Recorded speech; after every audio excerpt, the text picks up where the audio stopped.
बिस्मिल्लाहिर्रहमानिर्रहीम। अस्सलाम वालेकुम व्यूअर्स, कैसे हैं आप सब लोग। आई होप सब ठीक होंगे इंशाल्लाह। Welcome to Rizwana's vlog. आज अपने चैनल पे आप लोगों के साथ एक बहुत ही मज़ेदार और क्विकली बनने वाली रेसिपी जो है वो शेयर करूंगी। आज का व्लॉग बहुत ही टेस्टी, बहुत ही मज़ेदार सा होने वाला है, जो कि है नमकीन गोश्त से मुतल्लक। आप सब लोग जानते होंगे कि नमकीन गोश्त एक बहुत ही पसंद की जाने वाली रवायती सी डिश है। तो आज मैं भी बनाने लगी थी, तो आप लोगों के साथ शेयर कर रही हूँ कि और देखिए कि कितने आसान और कितने सिंपल से जो इंग्रेडिएंट्स हैं इसके अंदर जाएंगे, जिनमें सबसे पहले है हमारे पास गोश्त है। ये आप बीफ लें या मटन लें, ये आप पे डिपेंड करता है। मैं बीफ से बनाऊँगी। इसके साथ जो इसमें ड्राई इंग्रेडिएंट्स जाएंगे वो हैं, हमारे पास है ये नमक है, काली मिर्च है, ज़ीरा है साबुत, और कुछ साबुत मसाले हैं जिनमें मोटी इलायची, दालचीनी और ये बादे-ए-ताई की जो एक दो पत्ती मैंने ली है, ज़्यादा नहीं ली, इसकी फिर बहुत तेज़ सी खुशबू हो जाती है, तो इस वजह से कम ही डालूँगी। इसके साथ है हरी मिर्च, हरा धनिया और एक गठी लहसुन की मैंने ली है, और साथ में 3 अदद बड़े वाले टमाटर लेके काटे हैं मैंने। और देखिए किस कदर सिंपल से इंग्रेडिएंट्स हैं और कितना ये मज़े का जो है वो हमारी डिश तैयार होगी। तो चलिए मैं स्टार्ट करती हूँ। ऑयल में डालूँगी कुकर के अंदर।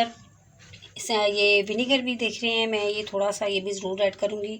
मैं अपनी गोश्त की तकरीबन सारी डिशेस के अंदर विनीगर को ज़रूर थोड़ा सा इस्तेमाल करती हूँ, मुझे पसंद है और टेस्ट भी बहुत अच्छा आता है इसके साथ। तो चलिए मैं स्टार्ट करती हूँ। कुकर में मैं ऑयल डालूँगी और उसके अंदर डालूँगी गोश्त को, इसको थोड़ा सा फ्राई करूँगी और साथ साथ आपको बताती हूँ कि नेक्स्ट में मैं क्या करूँगी। तो चलिए आइए मेरे साथ।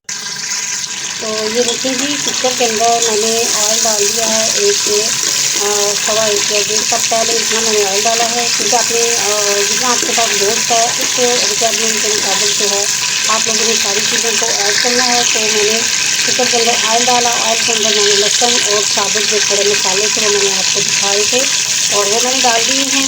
और अब मैं इसके अंदर डालूँगी गोश्त को और इसको थोड़ा सा फ्राई करूँगी। इस तरह से गोश्त को मैंने जो है कुकर में डाल दिया है और मिक्स करके तो इस तरीके से इसको थोड़ी देर मैं फ्राई करूँगी।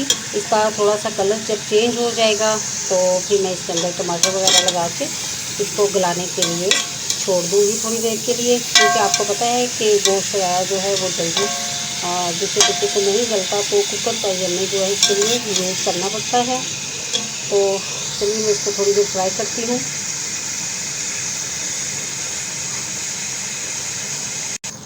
ये लें जी, गोश्त को मैंने जो है वो तकरीबन 5-7 मिनट फ्राई कर लिया है और इसकी रंगत देखें आपको भी काफ़ी चेंज लग रही होगी। तो अब मैं इसके अंदर ऐड कर दूंगी ये टमाटर, 3 अदद जो बड़े मैंने काट के रखे हुए थे, और इसके साथ मैं ये नमक और जो काली मिर्च है इसको भी ऐड कर दूँगी। और साथ में मैं डाल दूँगी इसके अंदर पानी, उतना डालूँगी कि जितने में हमारा गोश्त थोड़ी देर में गल जाए। ये मैंने पानी डाल दिया। ये देखिए व्यूअर्स, इसके अंदर कोई मिर्च नहीं है, कोई हल्दी नहीं है, कुछ भी नहीं मैं डालूँगी। और इस गोश्त का टेस्ट आपको तकरीबन काफ़ी ज़्यादा जो दूसरी रेसिपीज़ हैं उनसे डिफरेंट और बहुत मज़े का लगेगा। तो ज़रूर ट्राई कीजिएगा और इंशाल्लाह ताला आपको रेसिपी ज़रूर पसंद आएगी। आप लोगों ने मुझे कमेंट करके ज़रूर बताना है। तो चलिए इसको थोड़ी देर के लिए गलने के लिए छोड़ देते हैं।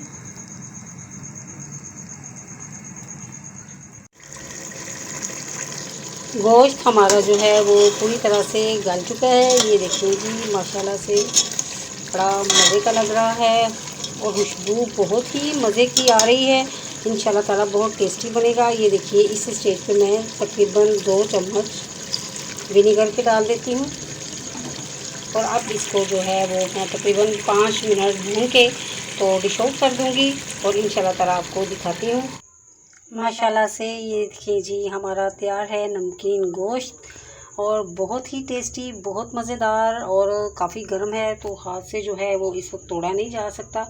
तो मैं आपको तोड़ के दिखाऊंगी कितना ज़्यादा मज़े का गला हुआ है और बहुत ही टेस्टी लग रहा है। ये देखिए माशाल्लाह से धुआंधार और मज़ेदार सा नमकीन गोश्त। इंशाल्लाह ताला आप लोग ट्राई करेंगे तो रेसिपी आपको ज़रूर पसंद आएगी और उम्मीद है कि आप ज़रूर ट्राई करेंगे। इंशाल्लाह मेरी वीडियो को जो है पसंद करेंगे और इसको शेयर करेंगे। व्यूअर्स, वीडियो जो है आप लोगों के साथ शेयर करने का मकसद सिर्फ ये होता है कि आप लोगों के साथ हम अपना मेथड शेयर करें कि हम लोग चीज़ों को कैसे अपने घरों में तैयार करते हैं। बाकी अपने हिसाब से अपने इंग्रेडिएंट्स जो हैं इंसान डाल लेता है कि जितनी हमारे पास चीज़ होती है उसके हिसाब से हम लोग मिर्च मसाले वगैरह ऐड ऑन करते हैं। लेकिन इसके अंदर तो ऐसा कोई ऐसा मसाला डला ही नहीं है, बिल्कुल ही सिंपल 2 से 3 चीज़ों के साथ ये डिश तैयार की गई है और उम्मीद करती हूँ कि आप लोगों को ज़रूर पसंद आएगी। आप लोग मुझे ज़रूर इसके बारे में जो है वो फीडबैक दीजिएगा। तो मैं आप लोगों से जो जाते जाते रिक्वेस्ट करने वाली हूँ वो आप लोग समझ गए होंगे कि आप लोगों को सब्सक्राइब करना है मेरा चैनल और मेरी वीडियोस को पूरा देखना है और लाइक एंड शेयर करना है और कमेंट्स पास करने हैं। अच्छे अच्छे प्यारे प्यारे से टेस्ट करके ज़रूर बताइएगा, क्योंकि मुझे तो बहुत मज़े का लग रहा है और इंशाल्लाह ताला आपको भी मज़े का ही लगेगा। तो आप मेरे नए आने वाले व्लॉग तक अपना बहुत सारा ख्याल रखिए, मुझे दुआओं में याद रखिए। मेरे नए आने वाले व्लॉग तक मुझे दीजिए इजाज़त। अल्लाह हाफिज़।